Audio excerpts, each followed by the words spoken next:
Welcome to the funnel effect. It is a genuine pleasure to be here for this one today. Yeah, this is a big one. A massive one, really. It is huge. Today we are not just talking about, a standard medical study. Right. We are talking about a fundamental shift in how human beings survive the aftermath of a catastrophe. The aftermath is key. Exactly. We are looking at the heart, specifically what happens to the heart after the ambulance stops wailing, after the emergency room, and after the patient actually goes home. That transition from acute crisis to chronic reality. Yes, but before we unravel that whole narrative, we have a duty to the data. Absolutely. We need to establish the exact foundation we are standing on today for this deep dive. In science, I mean, the source is everything. So let's get the citation on the record right up front. Our source material for this deep dive is a landmark paper from the New England Journal of Medicine, volume 348, number 14, published on April 3, 2003. An incredibly important issue. And the title of the paper is Eplerenone, a selective aldosterone blocker in patients with left ventricular dysfunction after myocardial infarction. Quite a mouthful, certainly. It really is. But it's one of those titles where, every single adjective carries a decade of research behind it. Right. And because science is always a collaborative effort, we absolutely must acknowledge the architects of this study. We owe them that. The authors are Bertram Pitt, MD, Willem Ramey, MD, Fayez Zanad, MD, James Neaton, PhD, Felipe Martinez, MD, Barbara Roniker, MD, Richard Bittman, PhD, Steve Hurley, BS, Jay Kleiman, MD, and Marjorie Gatlin, MD, for the Eplerenone post-acute myocardial infarction heart failure efficacy and survival study investigators. Otherwise known to the medical world as the Ephesus trial. Ephesus. Yeah. It almost sounds like a Greek tragedy. It does, doesn't it? Which is fitting because without this specific intervention, the story of heart failure often ends tragically. That is a very apt comparison, a tragically predictable end. So let's set the stage for you, the listener. I want to start with the human element, the hook, if you will. Put us in the room. Imagine the scenario. You survive a heart attack, an acute myocardial infarction. The big one. Right. It is the most terrifying moment of your life. You have that crushing chest pain, the cold sweat, the absolute fear of imminent death. The acute crisis. The storm, as we call it. Exactly. The storm. But you make it. Thanks to modern medicine. Modern medicine is amazing.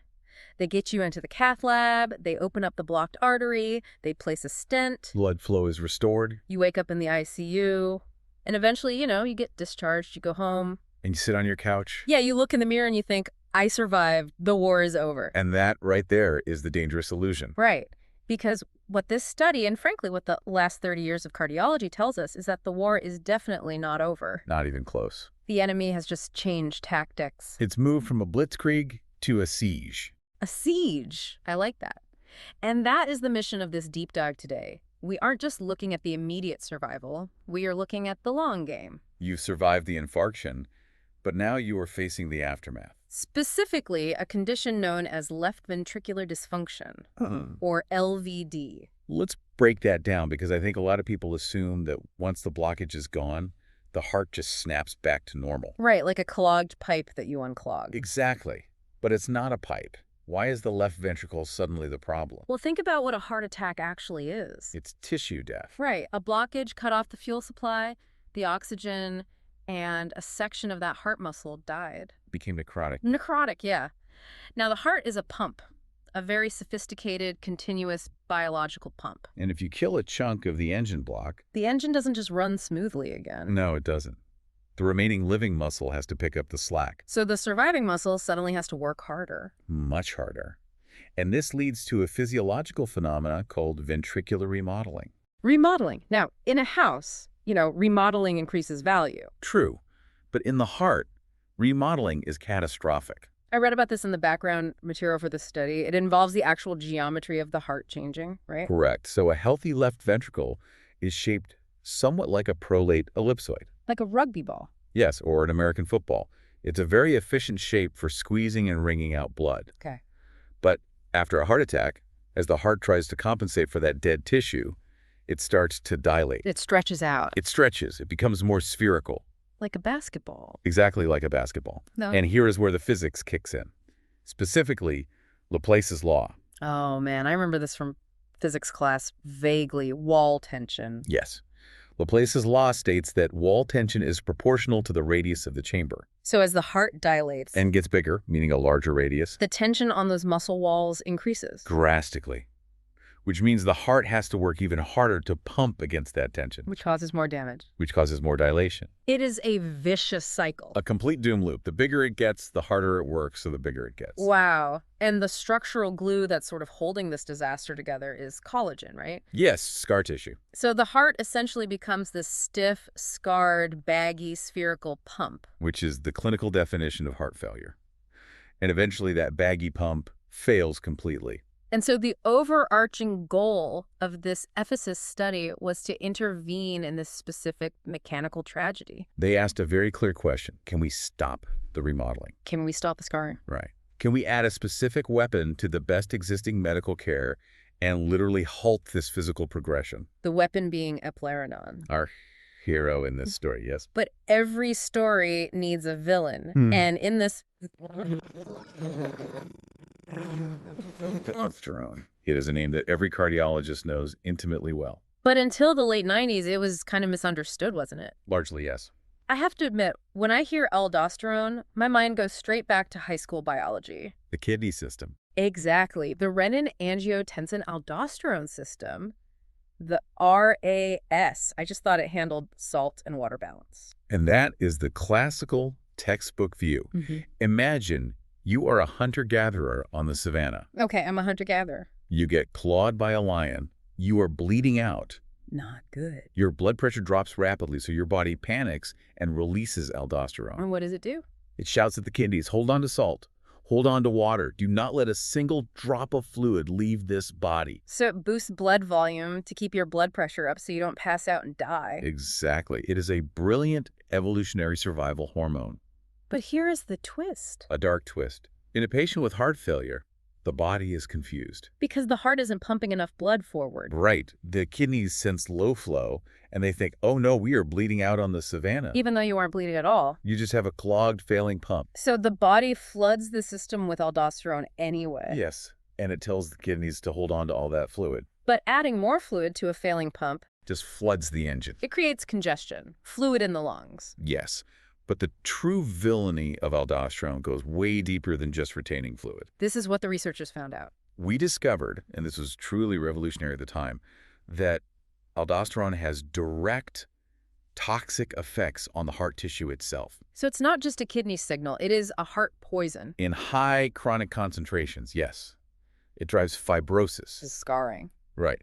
It directly activates the mineralocorticoid receptors on the fibroblasts. Those are the cells that manufacture scar tissue. Exactly. It tells them to go into absolute overdrive. It effectively turns the soft, supple heart muscle into leather. So while it's desperately trying to keep your blood pressure up, it is simultaneously plastering the inside of your heart walls with concrete. A perfect analogy. It creates stiff blood vessels and a stiff heart. It drives inflammation, right? Inflammation and massive oxidative stress. It is what we call a maladaptive response. Because evolution designed it for a short-term crisis. But in chronic heart failure, it becomes a long-term killer. Now, before we get to the main event with Eplerenone, we really have to talk about the prequel. The Rails trial. Yes, RALES, Rails. This was the study that first truly exposed aldosterone as a major bad guy, right? It was. The Rails trial was published in 1999, and it was an absolute bombshell in the cardiology world. Why? What were they doing before that? Well, before Rails, the standard was to use ACE inhibitors. ACE inhibitors, I know those are very common blood pressure meds. They are. ACE inhibitors block the production of angiotensin II. And angiotensin II is the chemical that tells the body to make aldosterone. Exactly. So the medical logic at the time was pretty straightforward. If we block the boss, the employee won't show up. Right. If you block angiotensin, you don't have to worry about aldosterone. That was the accepted dogma. But then we discovered a really frustrating biological workaround called aldosterone escape. Which sounds like a terrible 80s action movie title. It really does. Yeah. But biologically, it means that even if you block angiotensin with an ACE inhibitor, the human body is stubborn. It finds other ways to make aldosterone. It effectively escapes the blockade. So these heart failure patients, despite being on ACE inhibitors, still had massive levels of aldosterone floating around. Scarring their hearts and stiffening their vessels. Yes. So the researchers in the RAILAS trial said, okay, let's just block aldosterone directly. And they used an older drug for that, right? A drug called spironolactone. It had been around for decades, primarily used as a weak diuretic. And who did they give it to in the RAILAS trial? They gave it to people with severe chronic heart failure. Like end stage. People who were essentially knocking on death's door. Very sick patients. And what happened? It was miraculous. They saw a 30% reduction in mortality. 30%. It was so overwhelmingly effective that the ethics board actually stopped the trial early because it was deemed unethical to keep the placebo group off the drug. Wow. Okay, so if spironolactone was this miracle drug and RAILAS proved it worked unequivocally, why are we sitting here talking about ephesus and this new drug Eplerenone? A very fair question. Why not just put everyone with heart issues on spironolactone and call it a day? Two main reasons. One is about the specific type of patient, and one is about the molecule itself. Okay, start with the patient. Remember, RAILAS was for chronic, severe failure. The end-stage folks whose hearts were already massively remodeled. Right. Ephesus asked a much more ambitious preventative question. Can we intervene earlier? Exactly. Can we treat the patient just days after the initial heart attack, before the heart has turned into that stiff basketball? Catch it upstream. Stop the remodeling before it irreversibly destroys the architecture. Okay, that makes sense. You want to catch the fire while it's in the kitchen, not when the whole house is burning. Precisely. But the second reason for ephesus is the drug itself. Spironolactone. Yes. Spironolactone is what pharmacologists colloquially call a dirty drug. Dirty. That sounds a little judgmental for pharmacology. It refers to its selectivity, or rather its lack of it. Okay, explain that. Think of a hormone receptor like a lock, and the drug is a key. Spironolactone fits into the mineralocorticoid receptor, which is the aldosterone lock. And that's exactly what we want. It blocks the bad guy. Right. But it is a very sloppy key. Oh, I see.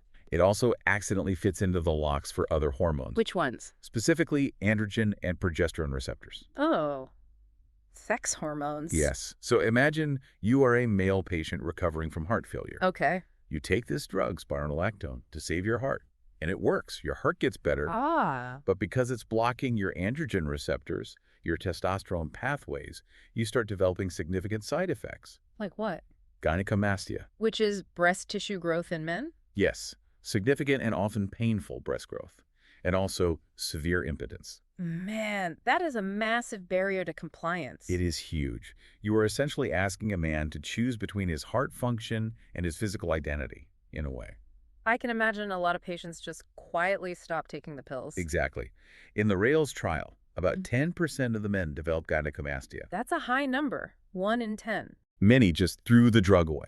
You can have the best, most life-saving drug in the world, but if the patient flushes it down the toilet because the side effects are intolerable, it is medically useless. Enter Eplerenone. Enter Eplerenone. So this is where the new science comes in. This molecule was engineered from the ground up with a very specific purpose. To be a smart bomb. Exactly. Target the mineralocorticoid receptor with absolute precision, but bounce harmlessly off the androgen and progesterone receptors. So the core promise, the big hypothesis of the ephesus trial was, can we get the amazing survival benefit of RAILAS in an earlier, slightly healthier population without all those feminizing side effects? That was the billion-dollar question they set out to answer. Okay, let's look at the actual study design itself. Because when I was reading the methods section of the source material, the sheer logistics of this undertaking really stood out to me. It's staggering. This wasn't just a small lab experiment at one university. No, it was a massive global mobilization of medical resources. We are talking about 6,642 patients. Enrolled across 674 centers. In 37 different countries. North America, Latin America, Europe, Asia. A truly global footprint. Why does that matter? Like, why not just run the whole thing in the United States and save money on shipping? Because in clinical research, you desperately want generalizability. Meaning it applies to everyone. Right. Medical practices differ slightly from country to country. Diets differ a lot. Genetics differ across populations. Yeah. If you show that a drug works in Chicago and Tokyo and Buenos Aires and Berlin, then you know you are dealing with a universal biological truth. Exactly. not just a local anomaly or a fluke of one specific healthcare system. And the structure of the trial was double-blind, placebo-controlled. The absolute gold standard of science. Meaning neither the doctor handing out the little white pill nor the patient swallowing it had any idea if it was the real Eplerenone or just a sugar pill. This completely eliminates the placebo effect, and more importantly, it eliminates investigator bias. Because if a doctor knows they are giving the real drug, they might subtly treat the patient better or interpret their symptoms more favorably. Human nature. Blinding prevents that. Let's paint a portrait of the actual patient in this trial. Who is the you in this study? If I am a patient, how do I qualify to get into this massive global trial? Well, you have to be at a very specific, vulnerable window of time. Which is? You have to be between 3 and 14 days post-heart attack. 3 to 14 days. Why that specific window? Why not start them on day 1 in the ER?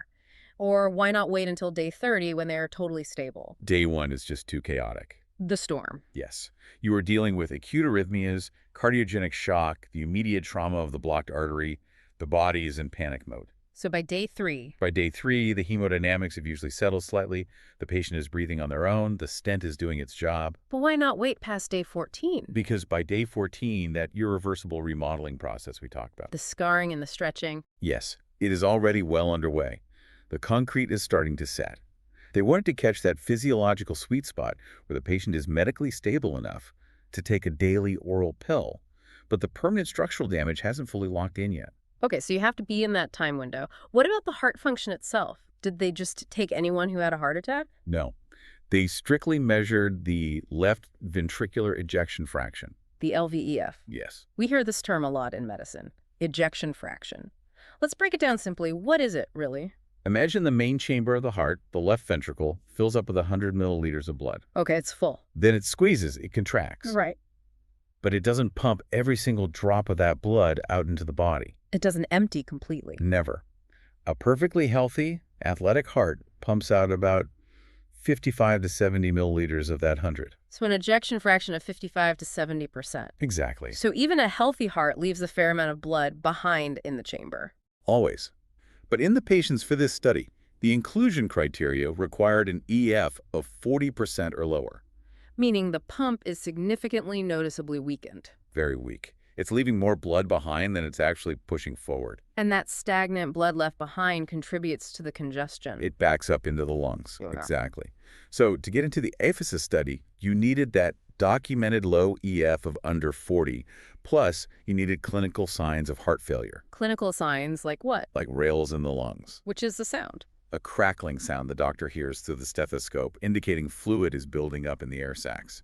Or they needed clear evidence of pulmonary congestion on a chest x-ray. Okay, so a weak pump and visible signs of fluid backup. Right. Or diabetes. Yes. I noticed that caveat. If you were diabetic, the rules were different. It is a fascinating carve-out in the study design. If you had diabetes, you didn't actually need to have the symptoms of heart failure like the fluid in the lungs. You just needed the low ejection fraction. Yes. Why the special treatment for diabetic patients? Why skip the symptom requirement? Because diabetes, fundamentally, is a vascular disaster. It destroys blood vessels. Chronic high blood sugar acts almost like microscopic shards of glass, tearing up the inside of the blood vessels. Wow. The investigators knew, based on previous data, that diabetic patients are at such an exponentially higher risk of rapid fibrosis and aggressive remodeling that they didn't need to wait for fluid to build up in the lungs to know these patients were in grave danger. They just assumed the high risk was already there. Exactly. It was a proactive inclusion. So we have our 6,600 highly vulnerable patients. Randomized. Half get Eplerenone, half get the placebo. But, and this is a really critical point for you listening to understand, they aren't only getting Eplerenone. No, absolutely not. That would be profoundly unethical. You cannot withhold standard life-saving treatment just to test a new fancy drug. You'd go to jail. So everyone in the trial, both groups, was on what they called optimal therapy. And this baseline is what makes the results we are about to discuss so incredibly impressive. Lay out the baseline for me. What were these patients already taking? These patients were already getting the absolute avengers of modern cardiology. The heavy hitters. Yes. 87% of them were on ACE inhibitors, or ARBs. Which tackle blood pressure and the first part of that hormone pathway. 75% were on beta blockers. To slow the heart rate. And block adrenaline. 88% were on aspirin. To prevent clots. And 60% were on diuretics to help clear fluid, plus most were on statins for cholesterol. So the bar was set incredibly, remarkably high. As high as it could possibly be in 2003. Eplerenone didn't just have to work against nothing. It had to work better than the combined synergistic force of the best drugs in human history. Exactly. The scientific question wasn't, is Eplerenone a good drug? The question was, does Eplerenone add measurable survival value on top of near perfection? Okay, the suspense is killing me. Let's get to the verdict. Section 3, the results. The data unblinding. They followed these patients for an average of 16 months. And when they finally cracked open the data, what happened? The survival curves separated beautifully. Give me the B headlines. The very first primary endpoint was death from any cause, what we call all-cause mortality. Eplerenone reduced all-cause mortality by 15%. A 15% reduction in death. Relative risk reduction, yes. And the p-value was 0.008. Okay, for those of us who might have skipped statistics class in college, a p-value of 0.008 means what in plain English? It means there's an infinitesimal near-zero chance that this result was just a statistical fluke or luck. It is rock solid. It is extremely robust. This drug saves lives, period. And what was the second primary endpoint? Cardiovascular death, or hospitalization specifically for cardiovascular events. And the result there? Reduced by 13%. Which translates to fewer funerals and significantly fewer terrifying middle-of-the-night return trips to the emergency room. Correct. But if we dig just a little deeper into the actual mode of death. Like how the patients were actually dying. Yes.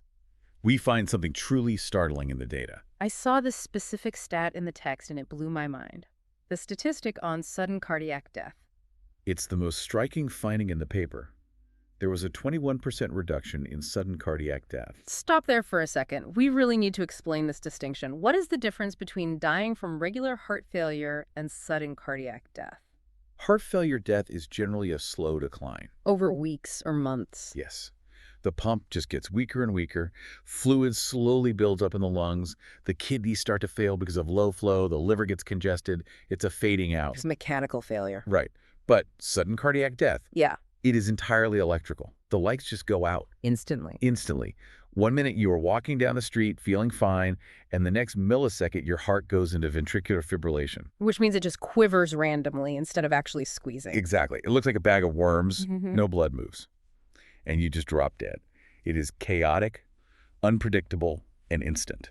And this drug, Eplerenone, reduced that specific type of instant electrical death by 21%. Yes, it did. Why? How does a hormone blocker stop an electrical short circuit? This brings us right back to our mechanism. Remember we said aldosterone causes fibrosis? The scarring, the concrete in the heart wall. Right.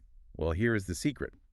Scar tissue does not conduct electricity. Oh. Healthy heart muscle conducts the electrical signal perfectly in a nice smooth wave. So the whole heart contracts together. But if you have patches of thick scar tissue mixed randomly with healthy muscle, the signal hits a roadblock. The electrical signal has to navigate an obstacle course. It hits a patch of scar, it has to detour, it gets delayed, it can even get trapped and start spinning around in a circle. A circle? I'll call it a re-entry circuit. And that spinning electrical vortex is what triggers the deadly arrhythmia. Wow. So by stopping the aldosterone, you stop the fibrosis. And by stopping the fibrosis, you keep the electrical highways clear of obstacles. It prevents the structural substrate that actually causes the short circuit. That is the leading hypothesis.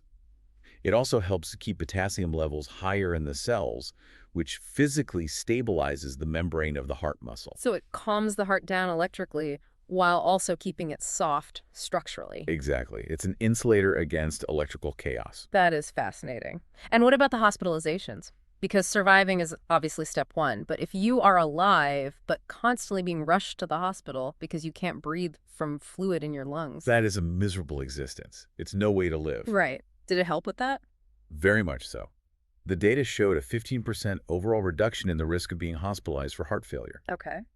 But even better, looking at the total burden, there were 23% fewer actual episodes of hospitalization. So people were staying home. Staying home, living their lives.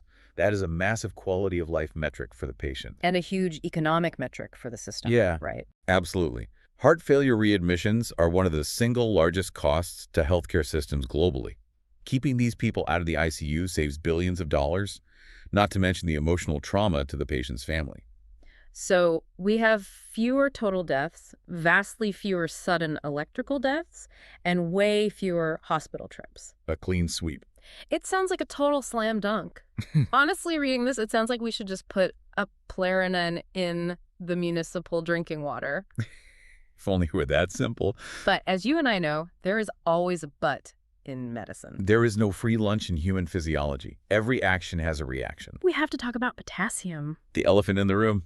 When you read the source material, the word hyperkalemia is mentioned dozens of times. It feels like this massive sword of Damocles just hanging over the whole study. It is the central tension of this therapy. To understand why it's so dangerous, we have to look back at the kidney. Take us down into the nephron.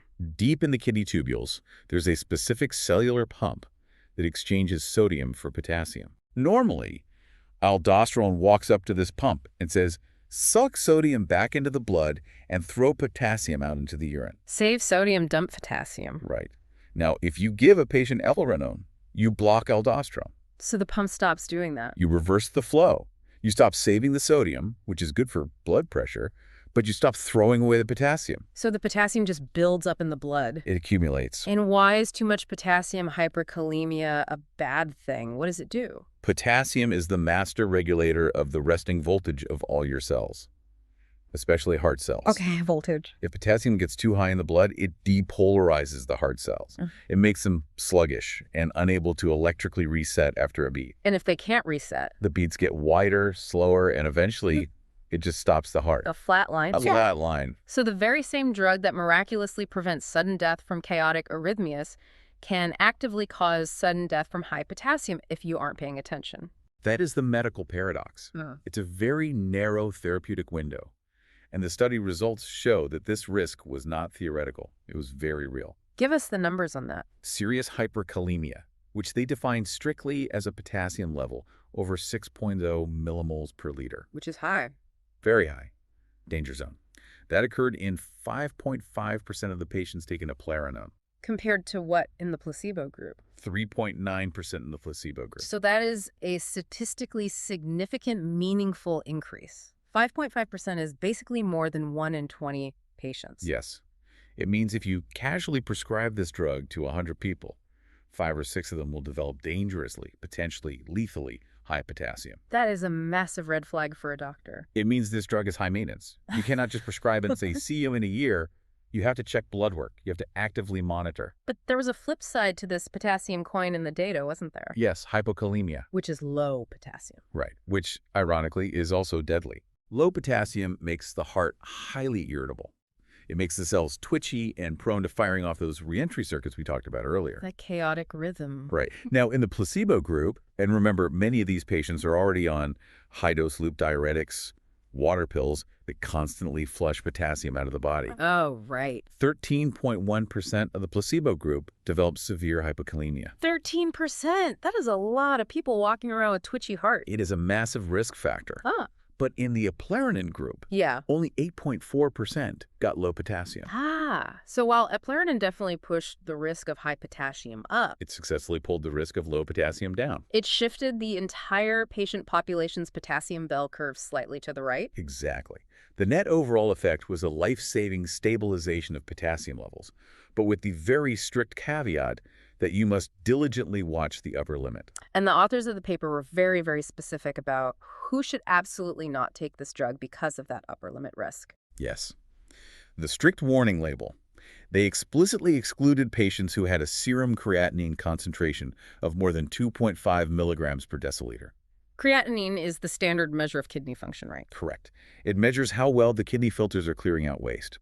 If your creatinine is 2.5 or higher, your kidneys are already significantly failing. Your filters are clogged. And if your filters are clogged, you physically cannot handle the extra potassium load that Eplerenone causes. It would just build up instantly. Giving Eplerenone to someone with a creatinine of 3.0 is essentially medical malpractice. It's incredibly dangerous. They also excluded anyone who already started with a baseline potassium level above 5.0, right? Correct. If you are starting at 5.0 before you even take the first pill, you have absolutely no headroom. Eplerenone will just push you right over the cliff into the danger zone. Instantly. The entire success of this trial, the reason it saved so many lives, depends entirely on strict respect for these biochemical boundaries. Okay, now let's loop back to the other big billion-dollar promise of eplerenone, the selectivity. The smart bomb. Right. The whole reason they didn't just use the old drug, spironolactone, was because it caused breast growth and impotence in men. Yes. So did the molecular engineering work? Did the men in the Eplerenone study grow breasts? This was the ultimate validation of the drug's design. They tracked gynecomastia and impotence rigorously throughout the entire trial. And what were the final numbers? Gynecomastia occurred in 0.5% of the eplerenone group. 0.5%. And 0.6% of the placebo group. Wait, the placebo group actually had slightly more? Yes. Statistically, there was absolutely zero difference between the two. The 0.5% is just standard background noise for this age group of men. And impotence. Impotence was reported at exactly 0.9% in both groups. Identical. That is a massive, unequivocal win. It completely proves the hypothesis. You can successfully block the mineralocorticoid receptor and save the heart without accidentally touching the androgen receptor. It solved the dirty drug problem completely. It removes the devastating psychological and physical barrier from male patients. They can take their heart medicine without losing their identity. Incredible. All right, let's go even deeper. Section 5, mechanisms of action. My favorite part. We've touched on fibrosis, the scarring, and the electrical stabilization. But the paper's discussion section alludes to several other highly complex things happening down at the cellular level. This is where we really get into the weeds of the physiology. I love the weeds. Lead the way. Let's start with blood pressure. Because we know aldosterone raises blood pressure. So does eplerenone just save lives by drastically lowering blood pressure? That is the obvious assumption. Diuresis, peeing out salt, dropping the pressure. But here is the massive kicker. What? The blood pressure in the eplerenone group only dropped slightly compared to placebo. How slightly? We're talking maybe 3 to 5 millimeters of mercury more than the placebo group. That's a tiny, almost negligible drop. Exactly. If my systolic pressure goes from a 130 to 126, I don't suddenly become statistically immoral. That tiny drop absolutely cannot explain a 15% overall survival benefit and a 21% drop in sudden death. Right, so the massive benefit is clearly not primarily hemodynamic. It's not just about plumbing and pressure. So what is it about? It's about tissue quality. It's happening inside the cells. We talked about fibrosis stopping the concrete.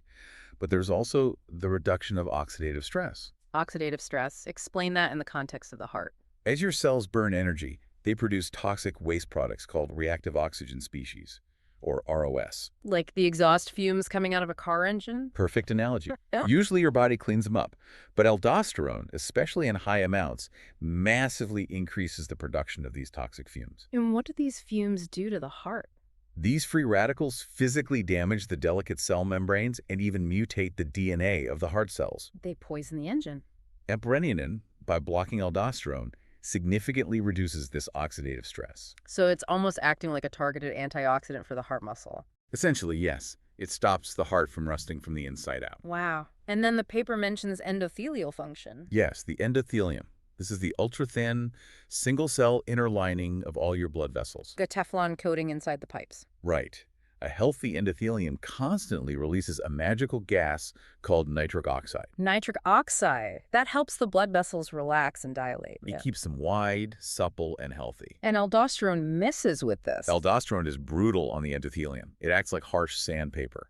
It destroys the ability of those cells to produce nitric oxide. So the blood vessels become stiff, clamped down, and unresponsive. Which is terrible for a failing heart that needs smooth delivery of blood. And eplerenone fixes this. Eplerenone protects the lining. It restores the nitric oxide function. It makes the entire vascular tree soft and supple again. Amazing. And there is one more highly technical point in the discussion about norepinephrine uptake. Yes, this brings the nervous system into the fight. How so? In heart failure, the body is panicked. The sympathetic nervous system, your fight or flight response, is just screaming continuously. It's blasting the heart with adrenaline. Specifically, norepinephrine. Now, a healthy heart takes a hit of adrenaline, beats faster, and then quickly sucks the adrenaline back up and metabolizes it to calm down. It clears the chemical out of the system. But a failing heart, drowning in aldosterone, physically loses that ability to uptake and clear the norepinephrine. Oh, no. So the adrenaline just hangs around in the tissue. It just sits there, Highly toxic, constantly overstimulating the heart cells until they basically burn out and die. It's literally like having a car's accelerator permanently stuck to the floor while the engine is already overheating. Exactly. Eplerenone improves the heart's natural ability to uptake and clear that norepinephrine. It helps physically reset the autonomic balance of the nervous system. It's just incredible. When you lay it all out like that, it's attacking the heart failure problem from 5 different angles simultaneously. It really is a full-spectrum defense. You have the structural angle by stopping fibrosis, Right. the electrical angle by preventing arrhythmias, the chemical angle by stopping oxidative stress, the vascular angle by fixing the endothelium, and the neural angle by clearing the adrenaline. It's an elegant, multi-pronged counterattack. And understanding all these mechanisms is what perfectly explains the early divergence. You're talking about the Kaplan-Meier survival curves in the paper. Yes. If you look at Figure 1 in the original New England Journal piece, you see the survival lines for the eplerenone group and the placebo group. And they separate very early. Very early. Yeah. Within just a month or two, the eplerenone patients are already dying less. Which is fast for a daily pill. In a lot of chronic disease drug trials, you have to take the pill every day for 3 years before the survival curves finally separate. Right. Here, the survival benefit was rapid and stark. This proves it's not just preventing long-term structural scarring over years. It is chemically stabilizing the highly acute, toxic environment of the heart almost immediately. So, we know how it works, and we know it worked incredibly well overall. But did it work for everyone? The subgroup analysis. Section 6. Usually in these massive trials, there is always some specific demographic left behind. Some group where the drug just failed. They broke it all down meticulously in Figure 2. They looked at age, sex, race, the presence of diabetes, hypertension. And what was the verdict? Absolute consistency. The statistical dot plot is almost boringly consistent. Boring is good in medicine. It worked for the older folks over 65, and it worked for the younger folks. Yeah. It worked beautifully for men and equally well for women. What about the medications they were already taking? Because this is a big deal. Did eplerenone still work if you were already on a maximum dose of a beta blocker? Yes, and this specific finding is crucial for our understanding of human biology. It worked regardless of whether you were on optimal background therapy or suboptimal therapy. Why is that so crucial? Because it definitively confirms that the aldosterone pathway is a distinct, independent mechanism of harm. I see. Blocking the beta receptor with a beta blocker doesn't fix the aldosterone problem. And blocking the ACE enzyme doesn't fix the aldosterone problem because of the escape mechanism we talked about. Precisely. You have to block aldosterone specifically at the receptor level to stop the damage. Let's talk about efficiency because I love this next metric. The number needed to treat, or NNT. It's the most practical, real-world statistic we have in clinical medicine. Explain it to us, because it really grounds these abstract percentages into stark reality. The NNT simply asks, how many individual patients do I need to give this drug to for a specific period of time in order to prevent exactly one bad event? Like one death. Right. The FIFISA study calculated that to save one human life over the course of 1 year, you need to treat exactly 50 people with Eplerenone. An NNT of 50. And to prevent one cardiovascular death or one hospitalization, the NNT is only 33. Okay, contextualize that for the listener. Because 50 might sound high to someone outside of medicine. Is 50 good? Is it bad? In the world of preventative cardiology, an NNT of 50 is unbelievably excellent. Really? Oh, absolutely. Think about standard statins for primary prevention. Giving cholesterol drugs to totally healthy people to prevent a heart attack 20 years from now. Right. The NNT for that can be in the hundreds. You treat 300 people for years to prevent one heart attack. Wow, okay. So to have a drug where the NNT is 33 to 50, it means this intervention is highly, highly efficient and potent. So if I am a clinical cardiologist and I have a busy clinic with 50 post-MI heart failure patients, and I meticulously put all 50 of them on Eplerenone, monitor their potassium, and manage their care for a year. Statistically speaking, you have absolutely definitively saved one human being's life that year. Somebody is sitting at Thanksgiving dinner because of you. That is powerful math. And that one saved life entirely justifies the protocol and the hassle of the drug. It justifies everything. Which perfectly brings us to Section 7, clinical implications, the big so what factor. How did this one paper from 2003 actually change the medical world? It completely redefined the standard of care. How? Well, before Ephesus, we had what we call the 2 pillars of heart failure survival. ACE inhibitors and beta blockers. The dynamic duo. If you were on those two, you were supposedly maxed out on protection. But ephesus changed that. Ephesus built the third pillar. It proved beyond a shadow of a doubt that neurohormonal blockade has to be a triad. A triad. You absolutely need to block the renin-angiotensin system with ACE. You absolutely need to block the sympathetic system with beta blockers. And you absolutely must block the mineralocorticoid system with eplerenone. Because if you leave even one of those physiological gates open, The enemy gets in and destroys the heart anyway. so it literally changed the international medical guidelines. It did. Today, if you suffer a heart attack and your ejection fraction drops low, you do not just get two drugs, you get the triad. And this specific study is the exact reason why. But as we established earlier, this new third pillar is a pillar that requires active, constant maintenance. The potassium checks. Right. You can't just set it and forget it like a daily aspirin. No, you cannot. And that, frankly, is the major friction point in real-world medicine. Because doctors are incredibly busy. Doctors are overwhelmed, and patients are frequently non-compliant. They miss appointments. So adding a daily drug that strictly requires checking kidney labs 1 week after starting, then 4 weeks later, then periodically forever. That is a massive logistical hassle. So is there a real risk that out in the actual world, outside of a tightly controlled clinical trial setting, people get the drug, but they don't get the necessary lab monitoring? That is a huge risk. Or, perhaps even worse, they don't get prescribed the life-saving drug at all because the doctor is just too afraid of the potassium monitoring liability. Ooh. We call that clinical inertia. It's easier to just prescribe the two pillars and ignore the third, avoiding the risk of hyperkalemia entirely. Even though the third pillar saves lives. Exactly. But the hard data from Ephesus is clear. The logistical hassle of blood tests is profoundly worth the 15% reduction in mortality. It forces the entire medical system to be more attentive. It demands better, more proactive care, not just throwing more pills at the problem. That makes total sense. So let's wrap this massive topic up. We have covered a lot of biological ground. We really have.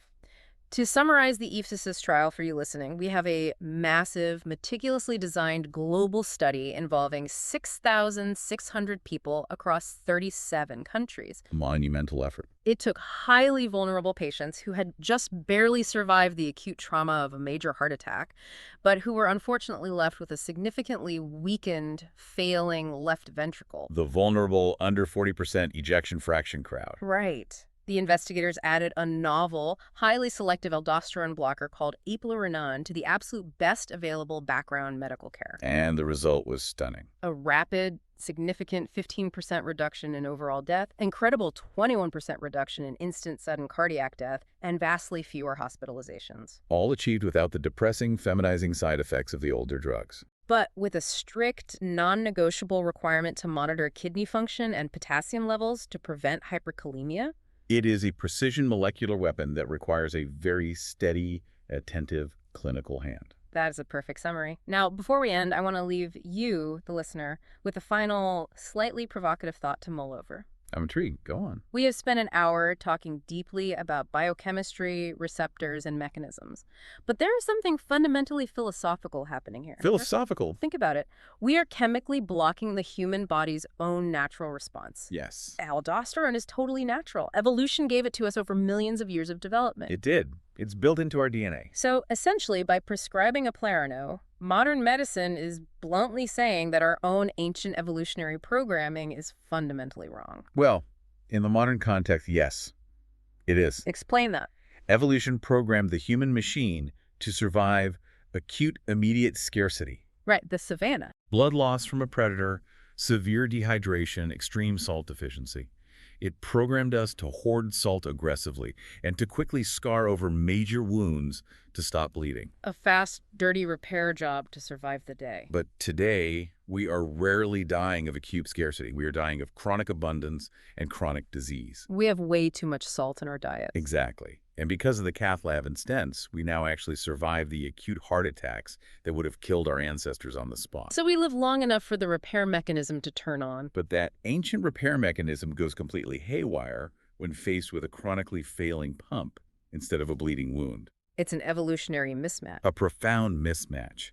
The body tries to help the failing, weakened heart by aggressively squeezing the blood vessels and violently plastering the heart with scar tissue, genuinely thinking it's fixing a wound. But that help is actually what destroys the organ in the long run. We're using eplerenone to forcefully tell the human body, "Thank you for trying so hard to save us, but please stop. Your ancient help is literally killing us." Wow.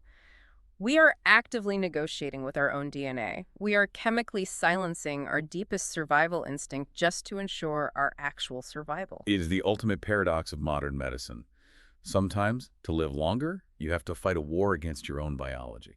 That is an incredibly profound place to land. It's not just a little white pill, it is a meticulously engineered ceasefire in a biological war inside the chest. It truly is. It has been a deeply fascinating discussion, Ted. Thank you for watching The Funnel Effect.